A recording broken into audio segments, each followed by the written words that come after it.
이미 말씀드렸지만 다시 한번 말씀드리면 오늘 여기가 전기가 갑자기 안 들어오게 돼서 마이크가 없기 때문에 여러분들께서 제 말씀을 들으실 때 제 목소리가 좀 낮고 작거든요. 그래서 졸 수도 있어요. 그래서 이게 좁은 공간에서 졸면 너무 티가 나니까 잘 집중해서 말씀을 함께 나누면 좋겠습니다. 오늘은 바울이 3차 선교 여행을 하고 난 이후에 예루살렘에 이제 들어와서 이제 있었던 사건을 성경을 통해서 우리가 보려고 합니다. 성경 본문은 오늘 읽었던 사도행전 22장이었던 바울이 유대 군중들에게 한 설교 내용뿐만 아니라 21장 17절부터 22장 전체 말씀을 우리가 함께 볼 텐데요. 여러분들 보실 때 성경을 같이 참고하시면서 보면은 도움이 될 것입니다. 바울이 3차 선교 여행을 다 마치고 예루살렘으로 이제 들어왔습니다. 그건 한 10년 정도의 시간이 걸린 후에 이제 예루살렘에 돌아온 거죠.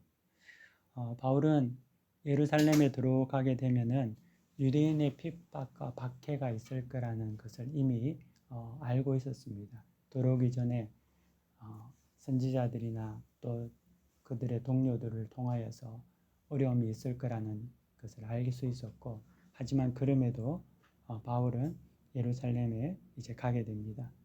이방 교회들이 모금한 헌금을 가지고 이제 예루살렘 교회로 이제 예루살렘으로 들어가게 되는 거죠.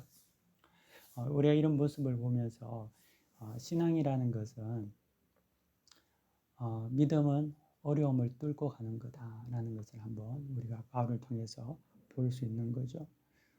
믿음 생활을 하면서 꽃길만 걷고자 한다면은 그것은 무속 신앙이 될 수 있습니다. 신앙이라는 것은 어려움과 여러 가지 환란이 있다 하더라도 풍랑이 있는 그러한 어떤 예견된 삶 속에서도 우리가 전진하며 나아가는 것이 우리의 믿음 생활이라는 거죠. 그래서 사랑하는 성도 여러분, 여러분들 여러분 삶 속에서 늘 전진하시기 바랍니다. 풍랑과 또 여러분 삶 속에 어떤 요동침이 있다 하더라도 믿음으로 전진하시고 사명으로 전진하시는 여러분 되시기를 축원합니다. 예루살렘에 이제 도착한 바울은 이제 야고보와 이제 장로들을 문안해서 그간 3차 선교 여행 동안에 있었던 일들을 낱낱이 이제 이야기를 하게 되죠. 그가 지난 10여 년 동안에 이방 선교 사역지에서 일어났던 모든 일들을 이제 예루살렘 교회의 야고보와 그 다음에 장로들에게 이야기를 한 것이죠. 바울과 야고보의 만남은 사실 이번에 첫 번째 만남은 아니었습니다. 우리가 사도행전 15장에 예루살렘 공회를 통하여서 이제 바울이 예루살렘에 갔을 때 그때 이방인들의 어떤 그 할례 문제 이런 문제로 인해서 갔을 때 이미 야고보를 만난 그런 어떤 기억이 있습니다. 10년이 지나서 다시금 이제 예루살렘에 돌아오게 된 거죠. 이제 돌아와서 보니까 바울은 이방인의 사도로서 그 시간 동안 완전히 이제 자리를 매김하게 되었고, 야고보는 그때도 그랬지만 지금은 더욱더 예루살렘 교회의 수장으로서 모든 기독 유대인들을 어우르는 그런 어떤 자리로 지위로 그런 어떤 독보적인 자리에 그가 있었다는 거죠. 우리 야고보는 예수님의 동생 야고보입니다. 그리고 이 두 만남은 여러분들이 한번 상상해 보십시오. 바울이 데리고 온 이방 교회의 지도자들과 그 헌금을 모금해서 가지고 왔을 텐데 그 헌금 모금한 그 이방 지도자들과 야고보와 함께 대동한 장로들, 이 두 만남들은 어떻게 본다면은 굉장히 역사적인 장면이었다고 볼 수가 있죠. 왜 그러냐면은 이 바울은 믿음으로 말미암아 구원을 얻는 이방 선교의 주역이었고, 야고보는 예루살렘을 중심으로 해서 유대 기독교인들을 선교하는 유대 기독교인 선교의 주역이었다는 거죠. 이 거대한 두 소위 말하는 선교 영적 전쟁의 주역들이 이곳에서 다시금 회유하게 되었다는 거죠. 성경을 보면은 우리가 성경책 중에 야고보서라는 책이 있잖아요. 근데 야고보서는 어떤 것을 강조합니까? 행함을 강조하죠. 그래서 야고보서는 영혼 없는 몸이 죽은 것 같이 행함이 없는 믿음은 죽은 것이다 라고 이렇게 야고보는 증거했습니다. 충분히 야고보는 그렇게 이야기할 그런 어떠한 배경 또 그런 어떠한 그런 그 당시의 시대적 상황에 있었던 거죠.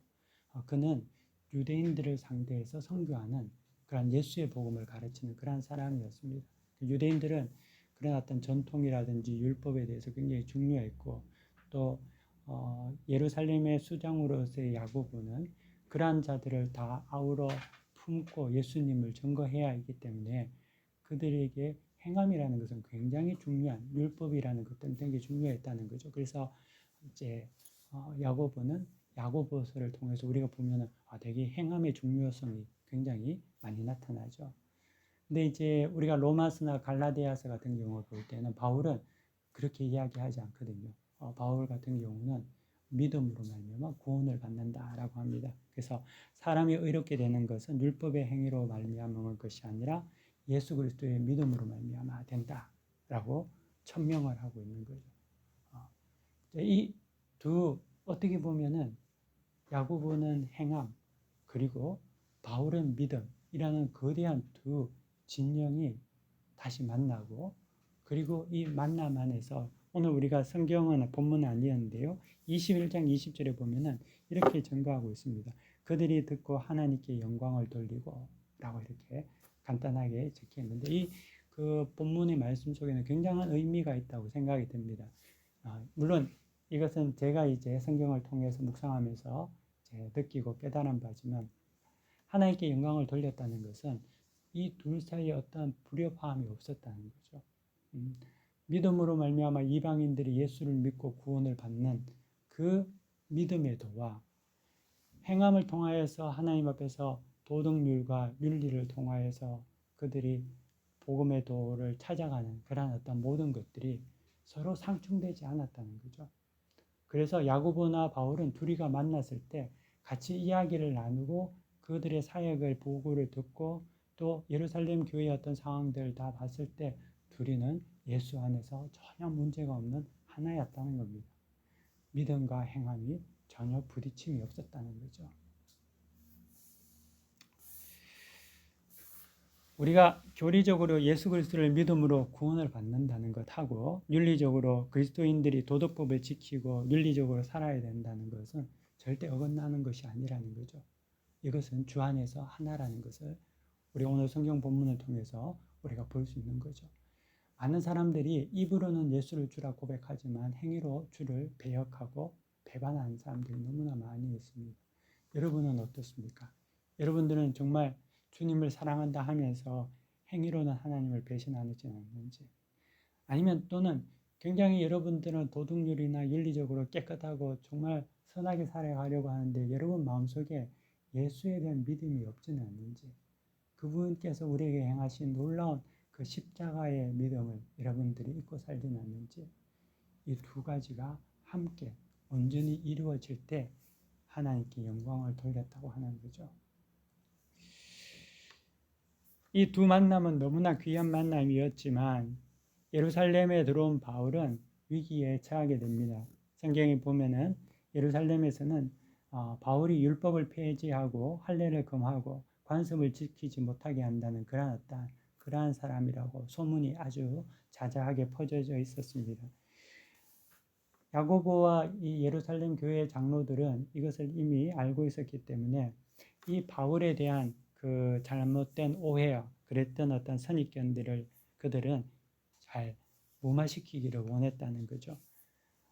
심지어 많은 유대인들, 다시 말하면은 기독 유대인들, 예수를 믿지만 유대교회에 있는 그 많은 예루살렘에 있는 많은 유대인들조차도 바울이 율법을 폐하고 할례를 금지한다는 그런 어떠한 말들에 듣고 그러한 어떠한 바울에 대한 어떠한 굉장히 미움과 적대감이 극도에 달해져 있었다는 거죠. 그 성경에 보면은 그러한 사람이 예루살렘에 수만이라고 했지 않습니까? 그러니까 예수를 믿는 기독교 유대인들, 기독 유대인들이 수만 명인데 그러한 자들은 여전히 율법에서 벗어나지 못하고 있었다는 겁니다.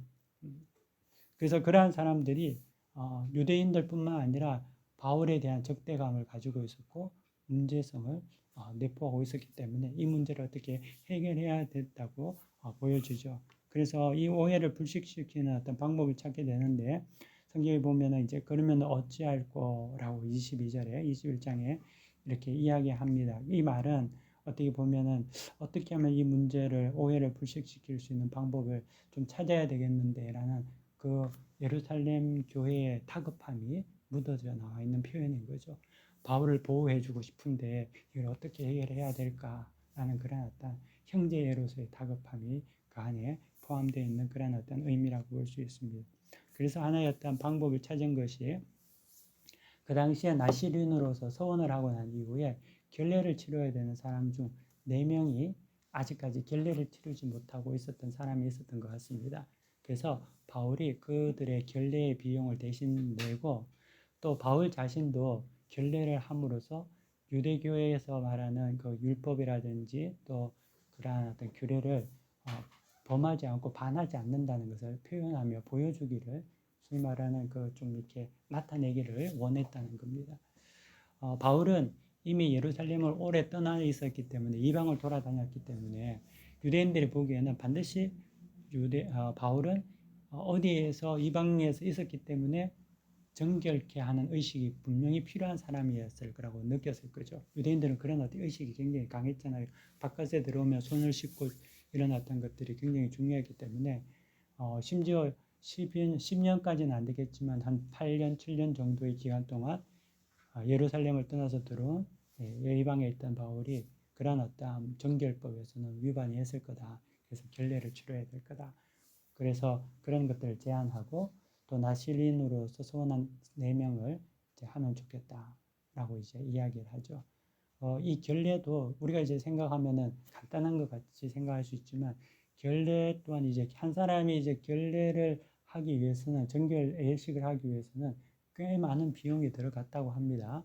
뭐 번제물로 순양 한 마리, 화목제물로 이제 또 순양, 그리고 속죄제로 암양 한 마리 이렇게 해서 제가 정확하게 이제 순양인지 암양인지는 제가 정확하게 모르겠지만 화목제, 번제, 속죄제, 그 다음에 또 소제 이런 어떤 것들을 다 해야 되기 때문에 그 비용이 많이 들어옴에도 불구하고 바울이 이제 대신 그것을 내게 되는 거죠. 그렇게 해서 자기도 유대교를 반하지 않는다라는 것을 표현하기를 원했다는 겁니다. 자, 성경 27절에 보면요. 21장 27절부터 보면은 한번 보세요. 그 일에가 그의 참에 아시아로부터 온 유대인들이 성전에서 바울을 보고 모든 무리를 충동하여 그를 붙들고 외치되 이스라엘 사람들아 도우라. 이 사람은 각처에서 우리 백성과 율법과 이곳을 비방하여 모든 사람을 가르치는 그 자인데 또 헬라인을 데리고 성전에 들어가서 이 거룩한 곳을 더럽혔다 하니 이는 그들이 전에 에베소 사람 드로비모가 바울과 함께 시내에 있음을 보고 바울이 그를 성전에 데리고 들어간 줄로 생각함이로라. 온 성이 소동하여 백성이 달려와 모여 바울을 잡아 성전 밖으로 끌어나가니 문들이 곧 닫히더라. 아멘. 예. 바울은 예루살렘 교회의 제안을 들어서 이제 나름 이제 하나의 어떤 방법을 했음에도 불구하고 에베소에서 온 그런 아시아에서 온 어떤 유대인들로 인해 가지고 그 일들이 흐트러지게 됩니다. 그리고 그로 말미암아 소동이 일어나고 바울은 이제 그들에게 체포되어 쫓겨가게 되는 거죠. 그 당시 이제 예루살렘 성전 안에는 이방인과 그 유대인들이 이제 분리된 어떤 그런 구역으로 나눠져 있었습니다. 특별히 이방인의 뜰이 있었고 그 다음에 유대인들만 들어올 수 있는 성전의 안뜰이 있었는데 그 이방인과 그 유대인들이 사용한 안뜰 사이에는 칸막이로 만든 벽들이 존재했고 높이가 한 1.4m 정도 된다고 합니다. 근데 그 벽에 이제 들어가는 입구에는 어떻게 보면은 큰 글자로 이방인들에게 헬라어로 또 로마어로 어떤 글씨가 있었냐면은 외국인은 누구든지 막론하고 들어오면은 죽음의 고통을 맛볼 거다. 라고 이렇게 크게 이제 써놓은 거예요. 그리고 헬라어로 로마어로 써놨다는 거죠. 거기에 이제 이방인이 들어간다는 것은 거의 뭐 이제 죽으려고 들어가지 않는 이상은 갈 수가 없는데, 그럼에도 불구하고 이 아시아에서 온 그 유대인들이 거짓으로 이것을 호도하게 되고 바울은 체포되게 되는 거죠. 근데 또 여기서 우리가 말씀을 통해서 한 번 좀 더 생각하면은, 그 아시아에서 온 유대인들이 그렇게 이제 막 이렇게 소동을 일으키는데 주범인데, 그 아시아에서 온 유대인들이 에베소에서 온 사람들일 가능성이 많거든요. 왜냐하면 그 당시 우리가 바울이 에베소에서 3년 동안 사역을 했으니까. 근데 에베소는 가장 큰 선교제의 부흥이 일어났던 곳입니다. 그리고 두란노 소원을 세워서 그곳에서 3년 동안 가르치기도 하고, 또 마술하는 사람들이 마술책을 5만이나 태워버리고, 또 바울의 손수건이나 치마가 사람들에게 되면 병나음의 역사가 일어나는 그러한 놀라운 일들이 에베소에서 일어났는데, 놀라운 에베소에서 일어나는 그러한 역사뿐만 아니라 그곳에서 있었던 굉장히 극대적으로 적대하는 사람들도 꽤 많이 있었다는 거죠. 그러니까 우리가 예수를 여러분들이 잘 믿고 성령 충만한 삶을 살아가면 모든 것이 은혜롭게 될 것 같지만, 반면에 또 그 부분에 대해서 반대적인 사탄의 역사도 강했다는 거죠. 그래서 그가 그렇게 땀을 흘리며 일궈 놓았던 그 에베소라는 그 아시아 지역에서 온 사람들로 인해서 바울은 다시금 오해를 받게 되고, 이제 그들에게 잡혀서 성전 밖으로 이제 나가게 되는 거죠. 성전 밖으로 나갔다는 말은 죽이겠다는 그런 어떠한 표현입니다. 왜냐하면 성전에서는 죽일 수가 없기 때문에 밖으로 데려나서 바울을 심하게 이제 때리게 됩니다. 근데 이런 어떠한 바울의 어떠한 일로 인해서 막 소동이 나니까 이제 이게 로마의 천부장에게 이제 소식이 들려오게 되고, 로마의 천부장이 출동하게 되는 거죠. 그리고 이제 바울을 이제 그를 보호하게 되는 그런 어떠한 내용들이 성경에서 적혀져 있습니다. 우리가 이제 이 성경을 보면서 자기 민족인 유대인들은 바울을 그렇게 죽이려고 하고, 또 어떻게 보면은 억압자인 로마인들은 바울을 계속 살려주거든요. 그러니까 어떻게 보면은 그 자기 민족이 유대인이 그 바울을 보호해줘야 될 텐데 전혀 그렇지 않고 반대였던 경우가 나타나는 것을 볼 수가 있죠. 하나님의 도움이라는 것은 우리가 전혀 예상치 못한 곳에서 온다라는 것을 볼 수가 있는 거죠.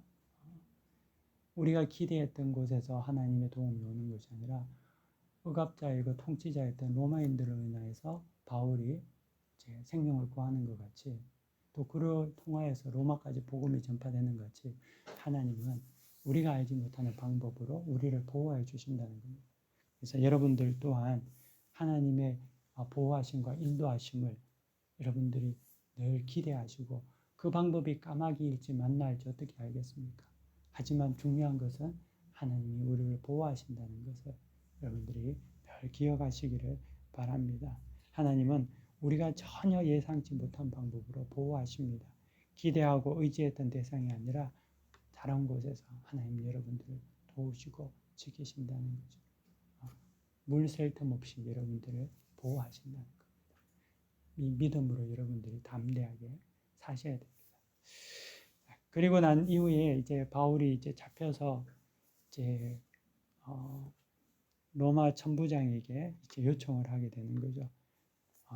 성난 유대 군중들에게 변증할 기회를 이제 얻게 해달라고 이제 요청을 합니다. 그 천부장이 이제 묻죠. 내가 헬라말을 할 줄 아느냐, 이렇게 성경에서는 말하는데, 이것은 성경 원문에 보면은 의문문이라기보다는 감탄문이라고 보는 게 더 정확하거든요. 이 말을 다시 보면 누가 정말 헬라말을 정말 넌 잘하는구나, 이렇게 이제 표현을 하는 거죠. 바울은 헬라말을 아주 잘했던 것 같아요. 그리고 바울이 자기 자신을 로마인이라고 시민이라고 소개도 하지 않았음에도 불구하고 천부장이 그에게 변론할 수 있는 그런 어떤 기회를 준다는 거죠. 그 바울이 살았던 길리기아의 다소라는 곳은 로마 시대의 가장 유명한 교육 도시였습니다.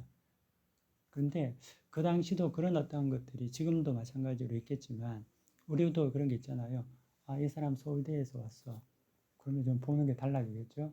캠브리지인데 뭐 아니면 하버드 하면 그런 것 같이 그 당시도 사람들에게는 도시에 대한 편견들이 있었다는 거죠. 다소라고 하면 굉장히 뛰어난 교육의 도시였기 때문에 바울이 헬라말도 유창하게 하고 다소에서 왔다고 하니까 이 사람은 뭔가 다르다. 그런 어떤 변론의 기회를 주게 되는 거죠. 자기에게 아니라는 것을 알고 난 이후에. 근데 한편으로 보면은 그런 어떠한 지역이라든지 배경을 통해서 판단하는 것이 다 좋지는 않습니다. 왜냐하면 예수님에 대해서 나사렛 예수, 나다니엘도 나사렛에서 무슨 선한 게 나오겠냐. 그리고 또 그리스도가 갈릴리에서 나오지 못한다. 유대인들이 그렇게 이야기했거든요. 그 당시 갈릴리 나사렛은 굉장히 뭐라 할까 별 볼 일 없는 그런 어떠한 곳을 말하고 있거든요. 근데 하나님께서는 우리에게 전혀 예상치 못한 방법으로 보호하시지만 또 동시에 예상치 못한 곳에서 하나님의 역사가 일어나는 거죠.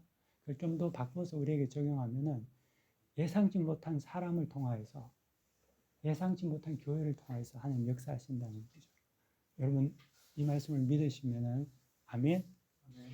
여러분들을 통해서 하나님께서 놀라운 역사를 하실 줄 믿습니까? 예, 그 믿음으로 여러분 사셔야 되는 거예요. 이 교회를 통해서 이 크로아티아가 뒤집어질 줄 믿습니까? 너무 웃으면서 이야기하니까 아멘. 예, 그래요. 믿음으로 우리가 이것을 해야 되고 믿기 때문에 기도해야 되는 거죠. 그래서 여러분 믿으면 아멘 그리고 기도하시기 바랍니다. 그래서 이제 바울이 이제 변론을 하게 되는 겁니다. 유대의 어떤 승난 군중들에 대해서 이제 군중에게 이제 변론하는데 이 변론에는 오늘 성경 본문 읽었던 2절부터 23절까지의 내용을 이제 담고 있는데요. 세 가지를 생각해 볼 필요가 있습니다. 첫 번째는 바울은 지금 자기를 죽이려고 정말 막 분노하고 적개심을 가지고 지금 막 때리고 그 뭐 사자와 같이 어르렁대는 그 군중들을 보면서 바울은 이 변정 설교를 통해서 너희들이 나를 그렇게 죽이려고 하는 내가 사실 너희들과 동일한 그런 사람이었다라는 것을 이야기하고 있다는 거죠. 나도 너희 유대인들 너희들처럼 과거에는 율법에 열심이었고 예수를 핍박하는 그런 어떤 장본인이었다. 나니가 스데반을 죽일 때 내가 제일 앞장섰고 그 옷을 맡겼고 그렇기 때문에 나도 너희들과 똑같은 그런 사람이었다. 하지만 지금은 예수의 빛을 통하여서 복음의 빛으로 내가 바뀔 사람이다. 라는 것을 그들과 이 말씀을 통하여서 대조를 시키면서 보여주고 있는 겁니다. 나도 너희들하고 똑같았어. 근데 지금은 아니야. 너희들 좀 모르기 때문에 그런데 나도 몰랐기 때문에 그랬어. 라고 이런 것들을 보여주고 말해주고 있다는 거죠. 또 두 번째는 바울은 다메섹에서 예수를 만난 그러한 체험을 아나니아라는 사람을 통해서 확정하려고 하고 있습니다. 이 말은 뭐냐면 바울이 다메섹에서 이제 예수님을 만나고 난 이후에 이제 다메섹에 가는 도중에 그리고 다메섹에서 아나니아라는 사람을 통해서 눈을 뜨게 되잖아요. 근데 이 아나니아라는 사람은 굉장히 유대인에게도 존경받는 사람이었다는 거죠. 그래서 바울은 자기가 예수 그리스도를 만나고 변화된 이 모든 어떤 환상 또 이 실제의 체험 이 모든 일들이 너희들이 그렇게 존경하고 인정하는 아나니아라는 사람을 통해서 확정이 된 거다. 거짓말이 아니다. 라는 그런 어떤 메시지를 전해주고 있다는 거죠. 그래서 아나니아는 이 바울을 만나서 하나님께서 자기에게 주신 메시지, 예수님을 통하여서 받은 메시지를 바울에게 전달해 줬거든요. 그렇게 본다면은 바울이 이제 성난 유대인들에게 너희들이 존경하는 사람이 이렇게 나에게 보증을 했기 때문에 너희들도 내 말을 믿을 수 있는 거다. 그리고 예수님의 현령과 예수님의 부활이 틀린 게 아니다. 라는 것을 나타내려고 했다는 거죠. 그리고 세 번째는 자신이 이방인의 사도가 된 것이 내 뜻이 아니라 하나님께서 명령하시는 그런 하나님의 음성을 통해서 이루어졌다는 것을 밝히고 있습니다. 그래서 이 말을 이제 바울이 그들에게 군중들에게 이제 하게 됩니다. 그리고 성경에서 보면은 내가 너를 멀리 이방인의 사도로 보내리라. 이런 하나님께서 자기에게 주신 말씀을 그들에게 증거하게 되는 거죠. 자, 그런데 이방인의 사도로 보내리라라고 이렇게 이 말을 하자 지금까지는 조용하게 이 히브리 말로, 다시 말하면 그 당시 아람 말로 듣던 그 유대인 관중들이, 그 군중들이 바울이 이방인의 사도로 보내리라고 이 말을 하자마자 격하게 분노하게 됩니다. 그리고 그거는 이 세상에 살려둘 존재가 아니라고, 죽여야 되겠다고 이렇게 막 난리가 나는 거죠. 그러면 왜 그렇게 유대인들이 그 문구에서 화를 내고 분노하게 됐을까요? 한번 우리가 좀 말씀을 통해서 생각해 봐야 될 부분인데요. 그거는 여기는 굉장히 중요한 의미가 있습니다. 그게 뭐냐 하면은 이방인의 사도로 보낸다는 그 의미는 유대인들에게는 이방인과 유대인이 같아진다는 말을 의미했습니다. 더 이상 이제는 유대교와 이방인과의 어떤 그 중간에 담이 없어진다는 거죠. 제가 우리 말씀을 통해서 이야기 나눴을 때 성전에는 그 칸막이용 벽으로 1.4m 만들어서 유대인과 이방인 애들이 나누어져 있다고 했잖아요. 들어가면 죽인다고 했잖아요. 이것을 보듯이 이방과 유대인들은 정말 완전한 차이가 분리가 있었다는 거죠. 유대인들에게는.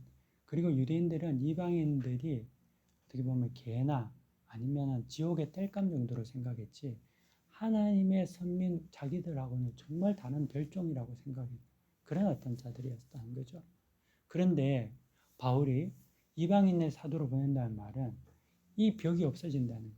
이걸 다 허물어 버리고 이제 하나가 되겠다는 거죠.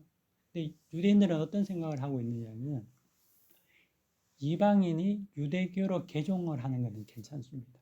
예를 들면은 우리가 성경에 보면은 빌립에 의해서 이제 그 이디오피아에서 온 내시가 이제 간다기에 이제 내시가 이제 말씀에 대해서 이제 해석을 듣는 것 같이 그 사람은 이디오피아 외국인인데 유대인으로 개종을 했죠. 그렇기 때문에 예루살렘에 와서 이방인에 때려서 이걸 데리고 가는 거죠. 들어가지는 못해요, 안쪽으로는. 하지만 그러한 개종한 이방인들은 유대인으로서 이제 받아줘요. 그거는 상관이 없는. 그 정도는 왜? 그럼에도 불구하고 차이는 있는 거죠. 하지만 지금 바울이 이방인의 사도가 되었다는 것은 이 유대교의 개종을 뛰어넘고 이거는 없다 하고 그냥 유대인이 된다는, 같아진다. 하나님 안에서 유대인과 이방인이 같아진다는, 이거는 불가능한 그들에게는. 그렇게 할 수가 없는 일. 그렇기 때문에 이제 바울을 죽이려고 하는 겁니다. 사실 이 유대인들이 이렇게 할 수밖에 없는 이유가 그들이 예수님을 몰랐기 때문에 그렇죠. 예수님께서 십자가에 죽으심으로 말미암아 그 벽이 무너지고 이방인과 유대인의 모든 것들이 깨어지지 않습니까? 그럼에도 불구하고 예수님을 몰랐기 때문에 그들은 바울을 죽이려고 그렇게 분노하고 있다는 것, 우리가 알 수가 있는 거죠. 사랑하는 이곳에 있는 성도 여러분, 여러분들은 오늘 이 말씀을 통해서 여러분 어떻습니까? 여러분은 우리 가운데 유대인과 같은 그러한 어떤 벽들은 없는지, 내가 예수를 믿기 때문에 저 사람은 믿지 않는 누군가는, 아니면 그들은 유대인과 같은 뭔가를 해야 되기 때문에 천국에 갈 수 있어. 뭔가를 해야지만이 그들은 교회에 나올 수 있어. 뭔가를 해야지만이 나와 그래도 대화할 수 있는 사람이 돼. 라고 생각한다면 여전히 우리는 그 당시의 유대인과 똑같은 존재가 되고 만다는 거죠. 예수님을 만난 그리스도인들은 모든 벽들이 허물어졌기 때문에 더 이상 그 부분에 대해서는 담이 없습니다. 오직 믿음으로 말미암아 구원을 얻고 그것으로 기뻐하고 우리가 찬양하는 거죠. 그리고 율법의 성취는 행함으로 말미암아 성취가 되는 것이 아니라 믿음으로 말미암아 그 믿음의 감격으로 인해서 내가 성화되어질 때에 율법이 온전하게 성취가 된다는 거죠. 이 사실을 받아들이지 못했던 유대인들은 바울을 죽이려고 했었고, 그리고 도저히 받아들일 수 없었고, 그로 인해서 바울은 다시금 이제 감옥에 소위 말하는 죄수의 몸이 되어서 이제 로마까지 가게 되는 그러한 일들이 이루어지고 맙니다. 지금 이 시대가 한 58년, 60년 정도 AD 때였거든요.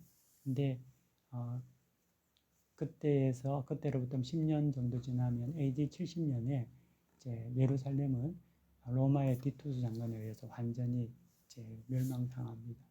예, 그러한 자기들의 어떤 주장 벽들을 세워놨던 어떻게 보면 상징적인 예루살렘의 벽들은 디투스에 의해서 완전히 돌 위에 돌 하나도 안 남겨지고 다 무너지게 되는 거예요. 그리고 그렇게 섞이기 싫어했던 유대인들은 전 세계로 다 흩어져서 디아스포라 유대인이 돼서 어쩔 수 없이 섞이게 되는 거죠. 그러면서 예수님께서 허문 벽들을 그들 또한 그곳에서 허물 수밖에 없는, 그러므로 인생을 다시금 하나님 앞에서 깨닫는 그런 어떤 기회가 주어졌을 줄 압니다. 오늘 말씀을 통하여서 여러분들이 하나님께서 우리에게 어떠한 것들을 또 나에게 어떠한 것들을 주셨는지 한번 가만히 또 묵상하면서 우리 한번 다 함께 순종과 결단의 기도를 하기 원합니다. 다 함께 이 시간 잠시 말씀을 다시금 생각하면서 기도하겠습니다. 다 같이 기도하겠습니다. 하나님 아버지 감사합니다. 오늘 이 시간 사랑하는 믿음의 성도들 자리에 모여서 하나님께 예배드릴 때 하나님 음성으로 말미암아 잘 깨달아 알게 하시고 주님 주의 은혜로 이루게 하여 주시기를 주님 간절히 바라고 나옵나이다. 성령 하나님 아버지 말씀을 통해서 다 하소서. 기름 부어 주시옵소서.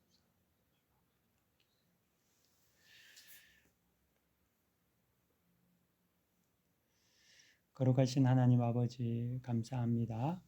오늘 이 시간 우리가 하나님 말씀을 통하여서 우리 자신을 다시금 돌아보고 한 주를 살아가기 원합니다. 우리가 믿음과 행함이 일치되는 삶을 우리가 살게 하여 주시고 또 우리가 하나님의 보호하심이 우리가 예상치 못한 곳에서 온다는 것을 우리가 늘 알고 믿음으로 이 땅을 담대히 살게 하여 주시옵소서. 그리고 하나님 우리 속에는 모든 벽과 담들을 허무시사 모든 자들에게 화평하게 하시고 주의 영광 나타내게 하여 주옵소서. 감사드리며 예수 그리스도의 이름으로 기도 올려드립니다. 아멘. 우리 다 함께 찬송가 351장 찬송 부르시겠습니다.